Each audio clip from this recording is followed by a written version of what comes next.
Hello, ഇന്ന് നമുക്ക് പരിപ്പും ചൗചൗവും കൂടി ഇട്ട ഒരു തോരൻ ഉണ്ടാക്കിയാലോ. ചൗചൗ തൊലിയോടുകൂടി പാകം ചെയ്ത് കഴിക്കുന്നതാണ് ഏറെ ഗുണകരം.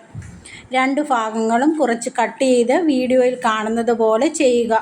അതിലെ കറകളെല്ലാം നമുക്ക് മാറിക്കിട്ടും. പിന്നെ നമ്മൾ അരിഞ്ഞാൽ നമ്മുടെ കയ്യിൽ ഒട്ടിപ്പിടിക്കുകയില്ല. അതിനുശേഷം 2ആയി മുറിച്ച് ചെറുതായി അരിഞ്ഞു വയ്ക്കുക.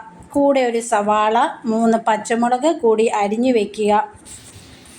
ഇതിൽ ചേർക്കാനായി അരമുറി തേങ്ങ ചിരകിയതും, 5 ചെറിയ ഉള്ളി, 5 വെളുത്തുള്ളി, 1/4 ടീസ്പൂൺ ജീരകം, ചെറിയ കഷ്ണം ഇഞ്ചി എന്നിവ എടുത്ത് തേങ്ങ ഒഴികെ ബാക്കിയെല്ലാം ചതച്ച് മാറ്റി വയ്ക്കുക.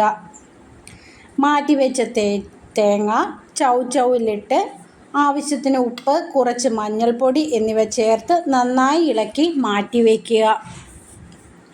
ഇത് കൈ ഉപയോഗിച്ചോ സ്പൂൺ ഉപയോഗിച്ചോ നന്നായി നമുക്ക് മിക്സ് ചെയ്യാം.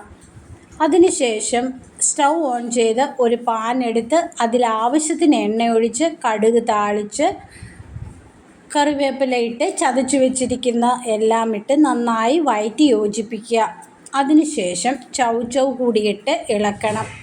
വെള്ളം ചേർക്കേണ്ട, ഇതിൽ ആവശ്യത്തിന് വെള്ളമുള്ളതാണ്.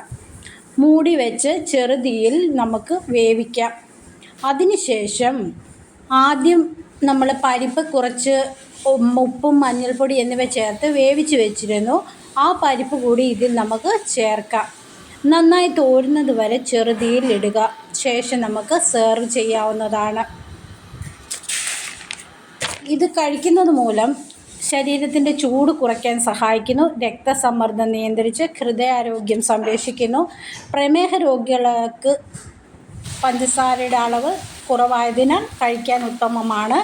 വൈറ്റമിൻ സി ധാരാളം അടങ്ങിയിരിക്കുന്നതുകൊണ്ട് ചർമ്മം തിളങ്ങാനും രോഗപ്രതിരോധശേഷി വർദ്ധിപ്പിക്കാനും സഹായിക്കുന്നു. കൊഴുപ്പ് കുറവായതിനാൽ ഡയറ്റ് എടുക്കുന്നവർക്ക് വളരെ നല്ലതാണ്.